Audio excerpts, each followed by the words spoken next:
ಎಲ್ಲರಿಗೂ ನಮಸ್ಕಾರ. ಫಿರೋಜ್ ಶಾ ಬಹುಮನಿ ಕತೆ ನೆನ್ನೆ ಕೇಳಿದ್ರಿ. ಫಿರೋಜ್ ಶಾ ಸಾಯುವಾಗ 70 ವರ್ಷಕ್ಕಿಂತ 80 ವರ್ಷ ಮಧ್ಯದಲ್ಲಿದ್ದ. Very aged. ನೋಡ್ರಿ ಇವರೆಲ್ಲ ಎಂಥ ಕ್ಷಾತ್ರ ಇಟ್ಟಿದ್ರು ನೋಡ್ರಿ. 70 ವಯಸ್ಸು 75 ವಯಸ್ಸಲ್ಲಿ ಯುದ್ಧರಂಗಕ್ಕೆ ಹೋಯ್ತಾ ಇದ್ರು ಇವರೆಲ್ಲ. ನೋಡಿ ಹೆಂಗೆ ಅದು ಬದುಕು ಅಂದ್ರೆ ಅದು ಬದುಕು. 70 ವರ್ಷ 80 ವರ್ಷ ಬದುಕಿದ್ರೆ ಹಂಗೆ ಬದುಕಬೇಕು. ಕೊನೆವರೆಗೂ ನಾವೇನು ಮಾಡ್ತಾ ಇರ್ತೀವಿ ಅದು ಮಾಡೇ ಸಾಯ್ಬೇಕು ನಾವು. ಒಂದು ಕಡೆ ಕೂತ್ಕೊಂಡು ಆ ಪೇಪರ್ ತಂದು ಕೊಡಿ, ಕಾಫಿ ಕೊಡಿ, ಸ್ವಲ್ಪ ಕಾಫಿ ಕೊಡ್ತೀರಾ ಅಂತ ಮನೇಲಿ ಜನಗಳು ಹಿಂಸೆ ಕೊಡಬಾರ್ದು. ಯಾಕೆ ಇನ್ನೂ ತಿರುಗ್ತಾವನೆ, ವಯಸ್ಸಾಯ್ತಲ್ಲ ಮುದೇವಿ, ಇನ್ನು ಮನೇಲಿ ಕೂತ್ಕೊಳ್ಳೋಕ್ಕಾಗಲ್ವೇನು ಅಂತ ಮನೆಯವ್ರು ಬೈಬೇಕು. ಹಂಗೆ ಗೊತ್ತಾಯ್ತಾ? ಫಿರೋಜ್ ಶಾ ಬಹುಮನಿಯಿಂದ ನಾವು ಏನು ಕಲಿಬೋದು ಅಂದ್ರೆ ಇದನ್ನ ಕಲಿಬೇಕು, ತಿಳ್ಕೊಳ್ಳಿ ಆಯ್ತಾ. ಅವನಿಗೆ 70 ವರ್ಷ ವಯಸ್ಸಾಗಿತ್ತು. ನಾನು ಆಗ್ಲೇ ನೆನ್ನೆ ಹೇಳ್ದಂಗೆ ಆ ಸಂತರು ಏನಿದ್ರು, ಇವನ್ ತಮ್ಮ ಅಹಮದ್ ಶಾ ಬಹುಮನಿಗೆ ಅವನ ಕಡೆ ಸೇರ್ಕೊಂಡ್ಬಿಟ್ಟಿದ್ರು. ಇವನು ತನ್ನ ಮಗನ್ಗೆ ಅಧಿಕಾರ ಕೊಡಬೇಕು ಅಂತಿತ್ತು. ಆದ್ರೆ ಸ್ವಂತ ತಮ್ಮನ ನೋಡಿ, ಇಲ್ಲಿ ನೋಡಿ ಮಜಾ. ಈ ರಾಜಕಾರಣದಲ್ಲಿ, ದಕ್ಕನ್ನಿನ ರಾಜಕಾರಣ ಅಥವಾ ಭಾರತದ ರಾಜಕಾರಣದಲ್ಲಿ ಎಲ್ಲರೂ ತಮ್ಮ ಸೋದರರನ್ನ, ತಂದೆ ತಾಯಿಯಂದಿರನ್ನ, ಮಕ್ಕಳನ್ನ ಕೊಂದೇ ಅಧಿಕಾರಕ್ಕೆ ಬಂದರು. ತಂದೆ ಮಗನ್ ಕೊಲ್ಲೋದು, ಮಗ ತಂದೆನ್ ಕೊಲ್ಲೋದು, ಅಣ್ಣ ತಮ್ಮನ್ ಕೊಲ್ಲೋದು, ತಮ್ಮ ಅಣ್ಣನ್ ಕೊಲ್ಲೋದು, ಕೊಂದು ಅಧಿಕಾರಕ್ಕೆ ಬಂದರು. ಅವರಲ್ಲಿ ಪಶ್ಚಾತ್ತಾಪದ ಲವಲೇಶವೂ ಇರಲಿಲ್ಲ. ಯಾರ ಹತ್ರ ಇವನು ಕೊಂದುಬಿಟ್ನಲ್ಲ ಅನ್ನೋ ಲವಲೇಶದ ಒಂದು ಪಶ್ಚಾತ್ತಾಪವೂ ಇರಲಿಲ್ಲ. ವಿಜಯನಗರನೂ ಇದಕ್ಕೆ ಹೊರತಲ್ಲ. ವಿಜಯನಗರದ ಕಥೆ ಎಲ್ಲ ನೀವು ಕೇಳಿದ್ದೀರಿ. ನಾನು ಅಯ್ಯೋ ನನ್ನ ಒಡ ಹುಟ್ಟಿದ ತಮ್ಮನ್ನ ನಾನು ಕೊಂದುಬಿಟ್ನಲ್ಲ ಅಂತ ಯಾವ ರಾಜನು ಒಂದಿನ ಕಣ್ಣೀರೇ ಹಾಕಲಿಲ್ಲ ರೀ. ಇವರೆಲ್ಲ ಏನ್ ಮನುಷ್ಯರಪ್ಪ, ನನಗಂತೂ ಅರ್ಥ ಆಗಲ್ಲ. ಇವ್ರನ್ನೆಲ್ಲ ಮನುಷ್ಯರು ಅಂತ ಅಂತೀವಿ ನಾವು. ಏನಿವೆ ಇವನ್ಗೆ ಹಂಗೆ ಅನಿಸ್ತಾ, ಬಟ್ ಇವನಿಗೆ ತನ್ನ ತಮ್ಮನ ಕೊಲ್ಲಬೇಕು ಅಂತ ಅನ್ಸ್ಲಿಲ್ವಂತೆ. ಇವನು ನೋಡಿ ಫಿರೋಜ್ ಶಾ ಬಹುಮನಿಗೆ ತನ್ನ ತಮ್ಮನನ್ನ ಕೊಲ್ಲಲು ಮನಸ್ಸಾಗ್ಲಿಲ್ಲ. ಆದ್ರೆ ರಾಜ ಆಗ್ಬೇಕಲ್ಲ, ಅವನು ಕಣ್ ಕೀಳಿಸ್ಬಿಡಿ ಒಂದನ್ನ ಅಂತನಂತೆ. ಈ ಅಹಮದ್ ಶಾ ಬಹುಮನಿಗೆ ಗೊತ್ತಾಗ್ಬಿಟ್ಟಿದ್ದು. ಯಾಕಂದ್ರೆ ಅವನ ಕಡೆಯವ್ರದ್ದು ಎಲ್ಲ ಇರ್ತಾರಲ್ಲ, ಓಡೋಗ್ಬಿಡ್ತಾನೆ ಇನ್ನೊಂದ್ ಕಡೆಗೆ. ಓಡೋಗ್ಬಿಟ್ಟಾಗ ಅವನೇನ್ ಮಾಡ್ತಾನೆ, ಖಾನಾಪುರ್ಗೆ ಹೊರಟೋಗ್ತಾನೆ. ಖಾನಾಪುರ್ಗೆ ಹೋಗ್ಬೇಕಾಗಿ ಇವನೇನ್ ಮಾಡ್ತಾನೆ, 20,000 ಸೈನ್ಯನ ಕಳಿಸ್ತಾನೆ. ಯಾರು? ಫಿರೋಜ್ ಶಾ ಬಹುಮನಿ. ಹೋಗಿ ಹಿಡ್ಕೊಂಬ, ಅವನನ್ನ ಕಣ್ ಕೀಳಿಸ್ಬಿಡೋಣ, ಜೀವಂತ ಬಿಟ್ಬಿಡೋಣ, ನನ್ನ ಮಗ ರಾಜ ಆಗ್ಲಿ, ಪಾಪ ಅವನನ್ನೇನು ಸಾಯಿಸೋದ್ ಬೇಡ ಅಂತ. ಆದ್ರೆ ಈ ಅಹಮದ್ ಶಾ ಬಹುಮನಿ ತಮ್ಮ ಆ 20,000 ಸೈನಿಕರನ್ನ ತನ್ನ ಹತ್ರ ಇದ್ದಂತ ಒಂದು ಸಣ್ಣ ತುಕಡಿ ಮೇಲೆ ಗೆದ್ಬಿಡ್ತಾನೆ. ತನ್ನದೊಂದು ಸಣ್ಣ ತುಕಡಿ ಇರುತ್ತೆ, ಈ 20,000 ಸೈನಿಕರನ್ನ ಬಡ್ದು ತೀಡಿ ಗೆದ್ದಾಕ್ಬಿಡ್ತಾನೆ. ಅಲ್ಲೇ ತನ್ನನ್ನ ತಾನು ರಾಜ ಅಂತ ಘೋಷಣೆ ಮಾಡ್ಕೊತಾನೆ. ನಾನು ರಾಜ, ಈಗ ಬಹುಮನಿ ಸುಲ್ತಾನ, ನೆಕ್ಸ್ಟ್ ನಾನೇ ಅಂತ ಅವನು ಅಲ್ಲೇ ಘೋಷಣೆ ಆಗ್ಬಿಡ್ತಾನೆ. ಯಾಕೆಂದ್ರೆ ನಾನು ಯುದ್ಧ ಗೆದ್ದಿದ್ದೀನಿ, ಈಗ ನಾನೇ ರಾಜ ಅಂತ ಘೋಷಣೆ ಮಾಡ್ಕೊಂಡು ಮೆರವಣಿಗೆಯಲ್ಲಿ ಬರ್ತಾನೆ ವಾಪಸ್ ಗುಲ್ಬರ್ಗಕ್ಕೆ. ಮೆರವಣಿಗೆಯಲ್ಲಿ ಬರ್ತಾನೆ. ಇವನು ಡೆತ್ ಬೆಡ್ ಅಲ್ಲಿ ಇರ್ತಾನೆ. ಆಗ ಫಿರೋಜ್ ಶಾ ಬಹುಮನಿ ಎದ್ದು ಅವನನ್ನು ಆಲ್ಗನ್ಸ್ಕೊತಾರೆ. ಇಬ್ರು ಅಣ್ಣ ತಮ್ಮದಿರು ಅಳ್ತಾರಂತೆ. ಇಬ್ರು ಗೊಳೋ ಅಂತ ಹೇಳ್ತಾರೆ ನೋಡ್ರಿ. ಇಬ್ರು ಗೊಳೋ ಅಂತ ಹೇಳ್ತಾರೆ. ಆಗ ಪುನಃ ಅವನು ಮಲ್ಕೊಂಡು ವಾದ ತಗೋತಾನಂತೆ, ನನ್ನ ಮಗನ್ಗೆ ನೀನೇನು ಮಾಡக்கூಡ್ದು ಅಂತ. ಅವನು ಆಯ್ತಪ್ಪ, ನಾನು ನಿನ್ನ ಮಗನೇನು ಮಾಡಲ್ಲ, ನಾನು ರಾಜ ಆಗ್ತೀನಿ ಅಂತ ಹೇಳ್ತಾನೆ. ಇವನು ಆ ವಾದ ತಗೊಂಡು ಇವನು ತೀರ್ಕೊಂಡ್ಬಿಡ್ತಾನೆ. ರಾಜನನ್ನು ಸೋಲಿಸಲು ಅಸಮರ್ಥನಾದ ಯುದ್ಧರಂಗದಲ್ಲೇ ಅಹಮದನನ್ನು ರಾಜನೆಂದು ಘೋಷಿಸಲಾಯಿತು. ಅವನು ಈಗ ರಾಜಧಾನಿಗೆ ನಡೆದನು. ಅದೊಂದು ವಿಜಯೋತ್ಸವದ ನಡೆ. ಎಲ್ಲರಿಂದಲೂ ಪ್ರಶಂಸೆ ದೊರಕಿತು. ಗುಲ್ಬರ್ಗದಲ್ಲಿ ಉಳಿದ ಸೈನ್ಯವೂ ಅವನ ಕಡೆ ಸೇರಿಬಿಟ್ಟಿತು. ಫಿರೋಜ್ ಶಾ ಕೊನೆಯುಸಿರು ಎಳೆಯುತ್ತಿದ್ದನು. ಅಹಮದನನ್ನು ನೇರವಾಗಿ ರಾಜನ ಬಳಿಗೆ ಕರೆದೊಯ್ಯಲಾಯಿತು. ಇಬ್ಬರು ಸೋದರರು ಆಲಂಗಿಸಿಕೊಂಡು ಕಣ್ಣೀರು ಸುರಿಸಿದರು. ಸೋದರಳಿಯ ಹಸನ್ ಖಾನನನ್ನು ಚೆನ್ನಾಗಿ ನೋಡಿಕೊಳ್ಳಬೇಕೆಂದು ಹಸನ್ ಮನವರಿಕೆ ಮಾಡ್ಕೊಂಡು ಹಸನ್ ಖಾನನ್ನು ನೋಡ್ಕೋಬೇಕು ಅಂತ ಕೇಳ್ಕೊತಾನೆ. ಇದಾದ 1 ವಾರಕ್ಕೆ 1422 ಸೆಪ್ಟೆಂಬರ್ ತಿಂಗಳಿನಲ್ಲಿ ಫಿರೋಜ್ ಶಾ ಬಹುಮನಿ ಮೃತನಾದನು. ಅದಾದ್ಮೇಲೆ ತೀರ್ಕೊಂಡ್ಬಿಡ್ತಾನೆ. ಆಯ್ತಾ? ನೋಡಿ, ಫಿರೋಜ್ ಶಾ ಬಹುಮನಿ ಮಧ್ಯಯುಗದ ವಿಶಿಷ್ಟವಾದ ಅರಸ. ಆ ಕಾಲದ ಎಲ್ಲ ಮುಖ್ಯ ಲಕ್ಷಣಗಳನ್ನು, ರಾಜ ಲಕ್ಷಣಗಳನ್ನು ಅವನು ಪ್ರತಿನಿಧಿಸಿದ್ದ. ವಿದ್ವತ್ತು, ಸೇನಾ ಸಾಹಸಗಳಲ್ಲಿ, ಧೈರ್ಯ ಪರಾಕ್ರಮಗಳಲ್ಲಿ, ತೃಪ್ತಿ ಅರಿಯದ ರಾಜಕೀಯ ಮಹತ್ವಾಕಾಂಕ್ಷೆಗಳಲ್ಲಿ, ಅತಿಯಾದ ಕಾಮಾಸಕ್ತಿಯಲ್ಲಿ, ಸ್ವೇಚ್ಛಾಚಾರಗಳಲ್ಲಿ ಅವನು ಉತ್ಕೃಷ್ಟನಾಗಿದ್ದ. ಇವೆಲ್ಲ ರಾಜನಿಗಿರಬೇಕಾದಂಥ ಲಕ್ಷಣ. ಅತಿಯಾದ ಕಾಮಾಸಕ್ತಿ, ಸ್ವೇಚ್ಛಾಚಾರ, ತೃಪ್ತಿಯನ್ನೆಂದಿಗೂ ಅರಿಯದ ರಾಜಕೀಯ. ಈ ರಾಜಕೀಯದಲ್ಲಿ ತೃಪ್ತಿ ಇದ್ರೆ ನೀನು ರಿಟೈರ್ಡ್. ನೀನು ಆಟದಲ್ಲಿ ಇರೋಕ್ಕಾಗಲ್ಲ. ರಾಜಕೀಯ ಫೀಲ್ಡಲ್ಲಿ ಇರೋವಷ್ಟೊತ್ತು ನೀನು ಅತೃಪ್ತನಾಗಿರ್ಬೇಕು. ನೀನು ಇವತ್ತು ಇವತ್ತು MLA, ನಾಳೆ DCM, ನಾಳಿದ್ CM ಅಂತಿರ್ಬೇಕು. ನೀನು ಇವತ್ತು MLA, ನಾಳೆ ಮಿನಿಸ್ಟ್ರು, ನಾಳಿದ್ CM, ನಾಳಿದ್ DCM, ನಾಳೆ CM ಅಂತ. ಸಾಕಪ್ಪನ MLA ಆಗಿರ್ತೀನಿ, ನೀನು ಮುಂದಿನ ಸಲ ಜನನೇ ನೀನು ಗೆಲ್ಸಲ್ಲ, ಹೋಗ್ ನೀನು ಅಂತ ಓಡಿಸ್ಬಿಡ್ತಾರೆ. ಗೊತ್ತಾಯ್ತಾ? ತೃಪ್ತಿಯನ್ನರಿಯದ ರಾಜಕೀಯ. ಆಯ್ತಾ? ಧೈರ್ಯ, ಪರಾಕ್ರಮ, ವಿದ್ವತ್ತು, ಸೇನಾ ಸಾಹಸ, ರಾಜಕೀಯ ಮಹತ್ವಾಕಾಂಕ್ಷೆ ಎಲ್ಲದರಲ್ಲೂ ಅವನು ಬಹಳ ಪೀಕಲ್ಲಿದ್ದ. ಹಿಂದುವಾಗಲಿ ಮುಸ್ಲಿಮಲಾಗಲಿ ಆ ಕಾಲದ ರಾಜನಲ್ಲಿ ಕಂಡು ಬರುತ್ತಿದ್ದ ಸಾಮಾನ್ಯ ಲಕ್ಷಣಗಳು ಇವು. ಇಡೀ ಭಾರತದ ತುಂಬೆಲ್ಲ ಇಂಥ ಲಕ್ಷಣಗಳನ್ನು ಹೊಂದಿದ್ದವರೇ ರಾಜರಾಗ್ತಾ ಇದ್ದಿದ್ದು. ಅತಿಯಾದ, ನಾವು ನಮ್ಮ ಭಾಷೆಯಲ್ಲಿ ಹೇಳ್ಬೇಕಾದ್ರೆ ಅತಿಯಾದ ದುರಾಸೆ, ಗ್ರೀಡಿನೆಸ್, ಅದಿದ್ರೆ ನೀನು ರಾಜ ಆಗ್ತಿದ್ದೆ. ಫಿರೋಜನಲ್ಲಾದರೆ ಅವು ಪರಾಕಾಷ್ಠೆಯನ್ನು ಮುಟ್ಟಿದ್ದವು ಎನ್ನಬೇಕು. ಕರೆಕ್ಟ್. ಫಿರೋಜ್ ಶಾ ಬಹುಮನಿಯಲ್ಲಿ ಅದು ಪರಾಕಾಷ್ಠೆ ಮುಟ್ಟಿದ್ದವು. ಕಲೆ, ಸಾಹಿತ್ಯ, ವಿದ್ವತ್ತುಗಳಲ್ಲಿ ಅವನ ಆಸ್ಥಾನದ ಶೋಭೆಯು ಆ ಯುಗಕ್ಕೆ ಮೆರುಗಂದಿದ್ದಿತು. ಸಂತ ಗೇಸು ದರಾಜ್ನಲ್ಲಿ ಅತ್ಯುತ್ತಮ ಸೂಫಿ ಚಿಂತಕನನ್ನು ಕಾಣುತ್ತೇವೆ. ಅವನ ಬೋಧನೆಗಳ ಜೊತೆಗೆ ಸಮೃದ್ಧ ಬರವಣಿಗೆಯ ಮಾನವೀಯತೆ ಮತ್ತು ಉದಾರವಾದಗಳನ್ನು ಎತ್ತಿ ಹಿಡಿಯುತ್ತದೆ. ಸಬಲ ದುರ್ಬಲ ಅಂಶಗಳೆರಡೂ ಇದ್ದ ಬಲಶಾಲಿ ರಾಜ ಫಿರೋಜ್ ಶಾ ಬಹುಮನಿ ಅವನು. ಆಯ್ತಾ? ಸೈನ್ಯದ ದೃಷ್ಟಿಯಿಂದ ಫಿರೋಜ್ ಶಾನ ಸಾಮರ್ಥ್ಯವು ಬಹುಮನಿ ರಾಜ್ಯವನ್ನು ಎಲ್ಲ ಕಾಲಕ್ಕೂ ಅತಿಶ್ರೇಷ್ಠವಾಗುವಂತೆ ಮಾಡಿತು. ಆದರೆ ಹೆಣ್ಣುಗಳನ್ನು ಕುರಿತ ದೌರ್ಬಲ್ಯದಿಂದಾಗಿ ಅಂತಃಪುರವು ಅಭೂತಪೂರ್ವವಾದಂಥ ಪ್ರಮಾಣಕ್ಕೆ ಬೆಳೆದಿತ್ತು. 800 ಜನನ್ನ ಇವನು ಜನನಾಗಿ ಸೇರಿಸ್ಕೊಂಡ್ರೆ ಏನ್ರಿ ಕತೆ? 800 ಜನ. ಅತಿಯಾದ ಹೆಣ್ಣಿನ ದೌರ್ಬಲ್ಯ ಫಿರೋಜ್ ಶಾ ಬಹುಮನಿಗೆ. ಆಯ್ತಾ? ಸಾಂಸ್ಕೃತಿಕ ಸಂಯೋಜನೆಗಳಿಂದಾಗಿ ಅವನು ಮಾಡಿದ ಪ್ರಯತ್ನದಿಂದ ಹಿಂದೂ ಮುಸ್ಲಿಮರಲ್ಲಿ ಅತಿ ಹೆಚ್ಚಿನ ಐಕ್ಯವನ್ನ ಕಂಡಿತು. ಇವನೇನು ಈ ವಿದ್ವತ್ ಜನ ಹೆಂಗೆ ಗೊತ್ತೇನ್ರಿ? ವಿದ್ವತ್ ಯಾರಲ್ಲೇ ಇರಲಿ, ಅದು ಹಿಂದೂ ಮುಸ್ಲಿಮು ಅದು ಇದು ಅಂತಿಲ್ಲ, ಎಲ್ಲಾರನ್ನೂ ಸೇರಿಸ್ಕೊತಾರೆ, ಎಲ್ರಿಗೂ ಸಮಾನ ಗೌರವ ಕೊಡ್ತಾರೆ. ಅವನು ನಿಜವಾದ ವಿದ್ವತ್ಪೂರ್ಣ ವ್ಯಕ್ತಿ, ಪಂಡಿತ ಅವನು. ಅಂದ್ರೆ ಅವನು ಜಾತಿ ಮತ ನೋಡಲ್ಲ, ನಿನ್ನಲ್ಲಿ ವಿದ್ಯೆ ಇದೆಯಾ ಬಾ ನಿನ್ ಮೇಲಕ್ಕೆ ಅಂತ ಎತ್ಕೋತಾನೆ. ಅಂಥ ಇವನು ಸೆಕ್ಯುಲರ್ ಕಿಂಗ್ ಇವನು ಫಿರೋಜ್ ಶಾ ಬಹುಮನಿ. ಹಿಂದೂ ಮುಸ್ಲಿಂ ಅಂತ ನೋಡ್ತಾ ಇರಲಿಲ್ಲ, ನಿನ್ನ ಹತ್ರ ಟ್ಯಾಲೆಂಟ್ ಇದೆಯಾ ಬಾಪ ನೀನು ಅಂತ. ಆಯ್ತಾ? ಸಾಂಸ್ಕೃತಿಕ ಸಂಯೋಜನೆಯಿಂದಾಗಿ ಅವನ ಮಾಡಿದ ಪ್ರಯತ್ನದಿಂದ ಹಿಂದೂ ಮತ್ತು ಮುಸ್ಲಿಮರಲ್ಲಿ ಹೆಚ್ಚಿನ ಐಕ್ಯವನ್ನ ಕಂಡಿತು. ಇದೇ ಮುಂದೆ ವಿಜಾಪುರದ ಆದಿಲ್ ಶಾಹಿಗಳಲ್ಲಿ ಅರಳಿತು. ವಿಜಾಪುರದ ಆದಿಲ್ ಶಾಹಿಗಳು 200 ವರ್ಷ ಏನ್ ಆಳಿದ್ರಲ್ಲ, ಅವ್ರು ಈ ಫಾರ್ಮುಲಾದಿಂದಲೇ 200 ವರ್ಷ ಆಳಕ್ಕಾಗಿದ್ದು ರೀ ನಮ್ಮ ನಾಡನ್ನ. ನಮ್ಮ ಕನ್ನಡ ನಾಡಿನಲ್ಲಿ 200 ವರ್ಷಗಳ ಕಾಲ ಅವ್ರು ಆಳಿದ್ರು ಅಂತಂದ್ರೆ, ಅದಾದ್ಮೇಲೆ ಉತ್ತರ ಕರ್ನಾಟಕ, ಅದಾದ್ಮೇಲೆ ಹೈದರಾಬಾದ್ ನಿಜಾಮರು, ನೀನು ಇವರು ಏನ್ 14ನೇ ಚಿಲ್ಡ್ರೆ ಏನ್ 1422 ಅಂತ ಹೇಳ್ತಿದ್ರೆ, ಅಲ್ಲಿಂದ 1947 ಕಲ್ಯಾಣ ಕರ್ನಾಟಕ ಮುಸ್ಲಿಂ ರಾಜರ ಆಡಳಿತದಲ್ಲೇ ಇತ್ತು. ನಾವೆಲ್ಲ ಅವರನ್ರಲ್ಲೇ ಇದ್ವು ಕಲ್ಯಾಣ ಕರ್ನಾಟಕದ ಜನ. ಅರ್ಥ ಆಯ್ತಾ? ಆ ಮಟ್ಟದ ಒಂದು ಐಕ್ಯ ಭಾವನೆ ಇತ್ತು ಆಗ ಅಂತ ಹೇಳೋದಕ್ಕೆ ನಾನು ಇಷ್ಟೆಲ್ಲ ಹೇಳ್ತಾ ಇರೋದು ನಿಮಗೆ. ಅವನ ಸೇನಾ ಸಾಹಸಗಳು ಅವನ ನೆರೆಯವರು ಸದಾ ಕಟ್ಟೆಚ್ಚರದಿರುವಂತೆ ಮಾಡ್ತಿದ್ದವು. ನೆರೆಯವರು ಅಂದ್ರೆ ಒಂದ್ ಕಡೆ ಆಂಧ್ರದವರು, ಒಂದ್ ಕಡೆ ಒರಿಸ್ಸಾದವರು, ಇನ್ನೊಂದ್ ಕಡೆ ವಿಜಯನಗರದವರು. 3 ಜನನು ಸದಾ ಎಚ್ಚರದ ಸ್ಥಿತಿ, ಅಲಾರ್ಮಿಂಗ್ ಸ್ಟೇಟಸ್ ಅಲ್ಲೇ ಇಟ್ಟಿರ್ತಿದ್ದ ಫಿರೋಜ್ ಶಾ ಬಹುಮನಿ. ಬಹುಮನಿಗಳೊಂದಿಗೆ ಅವರ ಸಂಬಂಧಗಳನ್ನು ಕುರಿತು ತಣ್ಣಗೆ ಮಾಡುವ ಗುರಿಯನ್ನು ಅವನ ಪ್ರಯತ್ನಗಳು ತೋರಿಸ್ತಿದ್ದವು.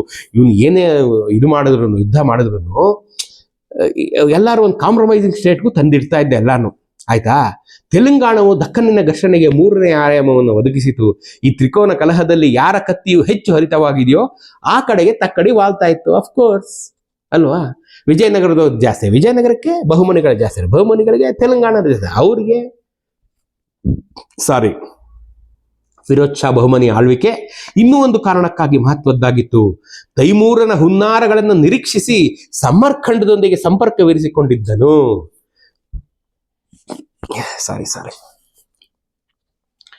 ದೇಶ ದಾಟಿ ತೈಮೂರನ ಹುನ್ನಾರಗಳನ್ನ ನಿರೀಕ್ಷಿಸಿ, ತೈಮೂರ್ ಲಂಗು ಅಟ್ಯಾಕ್ ಮಾಡ್ತಾನೆ ಅಂತ ಇವನು ಮುಂಚೆನೆ ಗೆಸ್ ಮಾಡಿ, ಮುಂಚೆನೆ ಇವನು ಕಾಂಪ್ರಮೈಸ್ ಮಾಡ್ಕೊಂಡಿದ್ದಂಥವನು. ಇವನ ರಾಜಕೀಯ ಬುದ್ಧಿವಂತಿಕೆ, ವಿಷನರಿ ಆ ವಿಚಾರದಲ್ಲಿ. ದಕ್ಷಿಣವು ತನ್ನದೇ ಪ್ರಭಾವಲಯದಿಂದ ಆಚೆಗೂ ವ್ಯಾಪಕ ಪಾತ್ರವನ್ನು ನಿರ್ವಹಿಸಲು ಉತ್ಸುಕವಾಗಿತ್ತೆಂದು ಇದನ್ನು ಸೂಚಿಸುತ್ತದೆ. ದಕ್ಕನ್ನಿನ ರಾಜರು ಅಂದ್ರೆ ನಮ್ಮ ಸೌತ್ ಇಂಡಿಯಾದವರು ಬರೀ ಸೌತ್ ಇಂಡಿಯಾಗ ಮಾತ್ರ ಸೀಮಿತ ಅಲ್ಲಪ್ಪ, ನಾವು ನಾರ್ತ್ ಇಂಡಿಯಾ ಪಾಲಿಟಿಕ್ಸ್ ನಾವು ಹ್ಯಾಂಡಲ್ ಮಾಡ್ತೀವಿ ಅಂತ ಅವತ್ತೇ ಫಿರೋಜ್ ಶಾ ಬಹುಮನಿ ಪ್ರೂವ್ ಮಾಡಿದ್ದಾರೆ. ನಾರ್ತ್ ಇಂಡಿಯಾದ ಯಾವುದೇ ರಾಜ ತೈಮೂರ್ ಲಂಗನ ಜೊತೆ ಮಾತುಕತೆ ಮುಂದಾಗುವಷ್ಟು ಮುಂಚೆನೆ the first person from India to contact Timur Lang is Firoz Shah Bahmani. ಅದು ಮಾತು, ದ ಫಸ್ಟ್ ಪರ್ಸನ್. ಅರ್ಥ ಆಯ್ತಾ? Firoz Shah Bahmani is the first to contact Timur Lang and to had a deal with him. ಅವನ ಜೊತೆ ಡೀಲೇ ಮಾಡ್ಕೊಂಬಿಟ್ಟ ಅವನು. ಗುರು ನೀವು ಬಂದ್ರೆ ನಾವು ನಿಮ್ ಜೊತೆ ಇರ್ತೀವಿ ಅಂತ ಡೀಲ್ ಮಾಡ್ಕೊಂಬಿಟ್ಟ ಫಿರೋಜ್ ಶಾ ಬಹುಮನಿ. ಲೆಕ್ಕ ಹಾಕ್ರಿ. ಆಯ್ತಾ? ಫೈರೋಜನ ಮೂಲಕವಾಗಿ ಗುಜರಾತ್, ಮಾಳ್ವಾ ಮತ್ತು ವಿಜಯನಗರನ್ನು ಏಷ್ಯಾದ ಈ ರಾಜಕಾರಣ ದಾಟಿದ ಸುಳಿಗೆ ಎಳೆದಂತಾಯ್ತು. ಫಿರೋಜ್ ಶಾ ಬಹುಮನಿ ಏನಾದ್ರು ಹೋಗದೆ ಇದ್ದಿದ್ರೆ ನಮಗೂ ತೈಮೂರ್ ಲಂಗಿಗೂ ಸಂಬಂಧನೇ ಇಲ್ಲ ಅಂತ ಇಡೀ ನಮ್ಮ ಸೌತ್ ಇಂಡಿಯಾ ರಾಜರೆಲ್ಲ ಆರಾಮಾಗಿದ್ರು, ಇನ್ಕ್ಲೂಡಿಂಗ್ ಗುಜರಾತ್, ಮಾಳ್ವಾ, ತೆಲಂಗಾಣ ಅಂಡ್ ವಿಜಯನಗರ.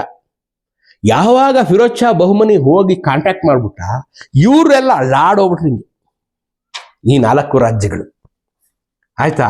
ಕೊನೆಯದಾಗಿ ಫಿರೋಜ್ ಶಾ ಬಹುಮನಿ ಗುಲ್ಬರ್ಗದ ಕೊನೆಯ ಹಂತವನ್ನು ಮುಗಿಸಿದ. ಇನ್ನೊಂದು 60-70 ವರ್ಷಗಳಲ್ಲಿ ಇತಿಹಾಸವು ಈ ವಂಶದ ನಕ್ಷೆಯನ್ನು ಸುರುಳಿಸುತ್ತಿ ಇಡುವುದಿತ್ತು. ಬೇಗನೆ ಇನ್ನೊಂದು ನಾಟಕವನ್ನಾಡಲು ಅದರ ಸಂತಾನವನ್ನು ಬೆಳೆಸುವ ಸಲುವಾಗಿ ಸಂಗ್ರಹವಾಗಿ ಹೇಳಬೇಕೆಂದರೆ ಫಿರೋಜ್ ಶಾ ಬಹುಮನಿ ದಖ್ಖನಿನ ಇತಿಹಾಸಕ್ಕೆ ರೋಮಾಂಚನ ಅಧ್ಯಾಯವೊಂದನ್ನು ಕೂಡಿಸಿದನು. ಇವನೇ ಕೊನೆ ದೊರೆ.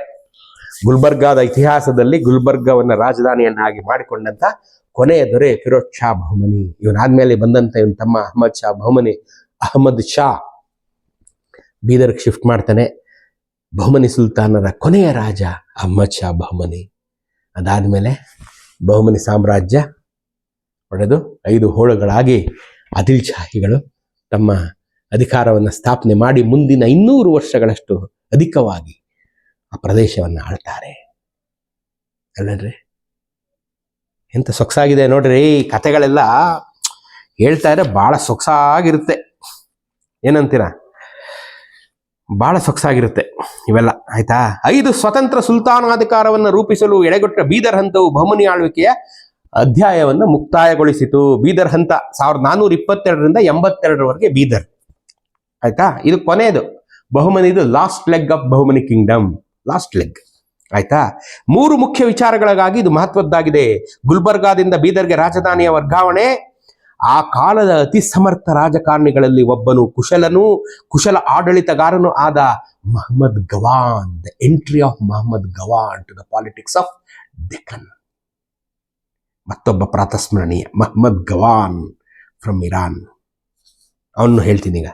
ವಿದೇಶಿಯರು ಮತ್ತು ಅಫಕಿಗಳು, ಸ್ಥಳೀಯರು ಮತ್ತು ದಖನಿಗಳು ಇರುವ ದ್ವೇಷ ತೀವ್ರವಾಗಿದ್ದು, ಅದನ್ನ ನಾನು ಆಗ್ಲೇ ಹೇಳಿದೆ. ಅಫಕಿಗಳಿಗೂ ನಮಗೂ ದ್ವೇಷ ತೀವ್ರವಾಗ್ಬಿಡುತ್ತದೆ. ಈ ವಿದ್ವೇಷವು 1452ರಲ್ಲಿ ಪರಾಕಾಷ್ಠೆಯನ್ನು ಮುಟ್ಟಿ ದಖನಿಗಳ ಸಾಮೂಹಿಕ ಕಗ್ಗೊಲೆ ನಡೆದೋಗುತ್ತೆ. ಲೋಕಲ್ಗಳನ್ನ ಕೊಂದ ಹಾಕ್ಬಿಡ್ತಾರೆ. ಇದರಿಂದಾಗಿ ಬಲಿಷ್ಠರಾದ ನಾಯಕರು ತಮ್ಮದೇ ಸ್ವತಂತ್ರ ಸಂಸ್ಥಾನಗಳನ್ನು ಕಟ್ಟಿಕೊಳ್ಳಲು ನಿರ್ಧರಿಸಿದರು. ಅರ್ಥ ಆಯ್ತಾ ಇದು ಯಾಕೆ ಹೊಡೀತು ಅಂತ? ಹಿಂಗೆ ಬಹುಮನಿ ಕಿಂಗ್ಡಮ್ ಹಿಂಗಿತ್ತು. ಆ ಬಹುಮನಿ ಕಿಂಗ್ಡಮ್ ಅಲ್ಲಿ ದಖನಿಗಳು ಅಂದ್ರೆ ಲೋಕಲ್ ಜನ includes Hindu, Muslim, every one, ಇವರೆಲ್ಲ ಇದ್ರು. ಅಫ್ಕೋರ್ಸ್ ಇದು ನಮ್ದೇ ನೆಲ ರೀ, ನಾವೇ ಇದ್ದಿದ್ದಲ್ಲೆಲ್ಲ. Iraq, Iran, Persia, Turkey, Afghanistan ಎಲ್ಲ ಕಡೆಯಿಂದ ಜನ ಬಂದ್ರು. ಅವ್ರ ರಫಾಕಿಗಳು ಅವ್ರು ಇದ್ರ ಮೇಲೆ ಕಂಟ್ರೋಲ್ ತಗೊಳಕ್ ಹೋಗಿ ಅದು ಪರಾಕಾಷ್ಠೆಗೆ ಮುಟ್ಟಿ, ಲೋಕಲ್ ಜನ ಮತ್ತು ಪರಕೀಯರ ದ್ವೇಷ ಪರಾಕಾಷ್ಠೆಗೆ ಮುಟ್ಟಿ ಈ 1422ರ ನಂತರ 82ರ ಮಧ್ಯದಲ್ಲಿ ಈ ಲೋಕಲ್ ಜನರ ಕಗ್ಗೊಲೆ ನಡೆದು ಹೋಗಿ ನಿಮ್ ಸವಾಸನೆ ಬೇಡ ಅಂತ ಇವರು ಬೇರೆ ಆಗೋಗ್ತಾರೆ. ಆ ಬೇರೆ ಆಗಿದ್ದೇ ಈ 5 ಜನ ಶಾಹಿ ಸುಲ್ತಾನರ ಉದಯವಾಗುತ್ತೆ. ಅದರಲ್ಲಿ ನಮ್ಗೀಗ ಇಂಪಾರ್ಟೆಂಟ್ ಆಗಿರೋದು ಆದಿಲ್ ಶಾಹಿಗಳು. ಬಿಜಾಪುರದ ಆದಿಲ್ ಶಾಹಿಗಳು ನಮಗೆ ಬಹಳ ಇಂಪಾರ್ಟೆಂಟ್ ಆಗಿರೋದು. ಈಗ ಈ ಕೊನೆ ರಾಜಂದು ಈಗ ನಿಮ್ಗೆ ಹೇಳ್ಬಿಡೋಣ. ಇದನ್ನ ನಾನು ನಿಮ್ಗೆ ಹೇಳ್ತಾ ಇರೋದು ಏನಪ್ಪಾ ಅಂತಂದ್ರೆ, ಈ ಹೆಂಗೆಲ್ಲ ಆಯ್ತು ಅಂತ, ಮುಂದಕ್ಕೆ ಹೆಂಗಾಯ್ತು ಅಂತ ಈಗ ನಾನು ಹೇಳ್ತಾ ಇದ್ದೀನಿ. ಆದ್ರೆ ನಾನು ನಿಮ್ಗೆ ಈಗ ಕೊನೆ ರಾಜನ ಬಗ್ಗೆ ನಾನು ಹೇಳ್ಬಿಡ್ತೀನಿ. ಈಗ ಕೊನೆ ರಾಜನ ಬಗ್ಗೆ ಇಲ್ಲಿ ಚಿಕ್ಕ ಬುಕ್ಕಲ್ಲೂ ಇದೆ, ದೊಡ್ಡ ಬುಕ್ಕಲ್ಲೂ ಇದೆ. ಚಿಕ್ಕ ಬುಕ್ಕಲ್ಲಿ ಸ್ವಲ್ಪನೇ ಇರುತ್ತಲ್ಲ, ಸೊ ಹಂಗಾಗಿ ಅದನ್ನು ಓದ್ಬಿಟ್ಟು ಆಮೇಲೆ ದೊಡ್ಡ ಬುಕ್ಗೆ ಹೋಗ್ತೀನಿ. ಆಯ್ತಾ. ಏನು ಅಂತಂದ್ರೆ, ಈ ಚಿಕ್ಕ ಬುಕ್ಕಲ್ಲಿ ಏನ್ ಕೊಟ್ಟಿದ್ದಾರೆ ಅದನ್ನು ಹೇಳ್ತೀನಿ. ಇಲ್ಲಿ ಕೊಟ್ಟಿರೋದನ್ನೇ ಇದೆ, ಇಲ್ಲಿ ಒಂದೇ ಪುಟದಲ್ಲಿ ಕೊಟ್ಟಿರ್ತಾರೆ. ಇವನು 1422-23ರಲ್ಲಿ ವಿಜಯನಗರದ ವಿರುದ್ಧ ಸೇಡಿನ ಯುದ್ಧ ಹೂಡಿ ವಿಜಯನಗರಕ್ಕೆ ಸೇರಿದ್ದ ಪ್ರದೇಶವನ್ನು ಹಾಳುಗೆಡುವಿದನು. ಅಸಂಖ್ಯ ಹಿಂದೂ ನಾಗರಿಕರನ್ನು ಕೊಂದು ಹಾಕಿದನು. ಹಿಂದೂ ದೇವಾಲಯಗಳನ್ನು ನಾಶಪಡಿಸಿದನು.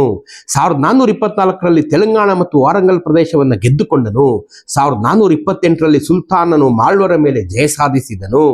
ಆದರೆ 1429ರಲ್ಲಿ ಗುಜರಾತ್ ವಿರುದ್ಧ ಸುಲ್ತಾನನ ಮಾಡಿದ್ದ ಯುದ್ಧವು ಬಹುಮನಿ ರಾಜ್ಯಕ್ಕೆ ಹಿತಕಾರಿಯಾಗಿತ್ತು.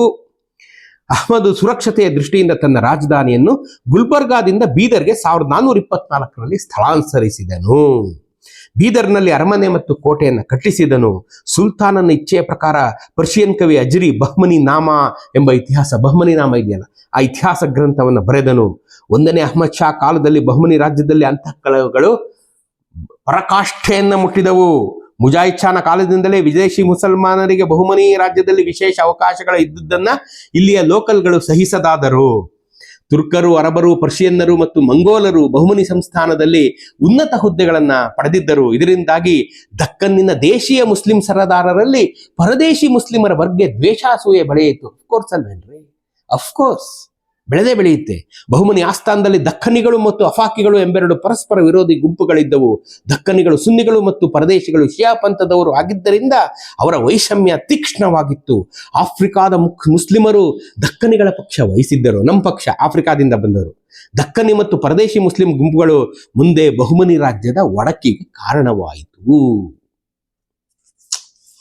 ನೋಡ್ರಿ, ಇದೆಲ್ಲ ಇವರು ಸಾರಾಂಶ ಬರೆದು ಬಿಡ್ತಾರೆ ಇದು ಹೆಂಗೆ ಅಂತ. ಇದು ಸಾರಾಂಶ ಈ 1ನೇ ಅಹ್ಮದ್ ಶಾ ಕಾಲದಲ್ಲಿ ಏನೇನಾಯ್ತು ಅಂತ. ಬಟ್ ಸ್ವಲ್ಪ ಡೀಟೇಲ್ ಆಗಿ ಚೆನ್ನಾಗಿದೆ ಆಕ್ಚುಲಿ. ಈ 1ನೇ ಅಹ್ಮದ್ ಶಾ ಏನಿದ್ದಾನೆ, ಇವನೊಂದು ಒಳ್ಳೆ ಕೆಲಸನೂ ಮಾಡಿದ್ದಾನೆ. ಅದನ್ನು ಹೇಳಲೇಬೇಕಲ್ಲಪ್ಪ. ಈಗ ಒಂದು ದೇವಸ್ಥಾನ ನಾಶ ಮಾಡಿದವೆಲ್ಲ ಹೇಳಿದೀವಲ್ಲ, ಸೊ ಇದನ್ನು ಹೇಳಬೇಕು. ಸೊ ಅದೇನು ಮಾಡಿದ್ದಾನೆ ಇವನು ಸ್ವಲ್ಪ ಚೆನ್ನಾಗಿದೆ, ಅದನ್ನ ನಾಳೆ ಹೇಳ್ತೀನಿ.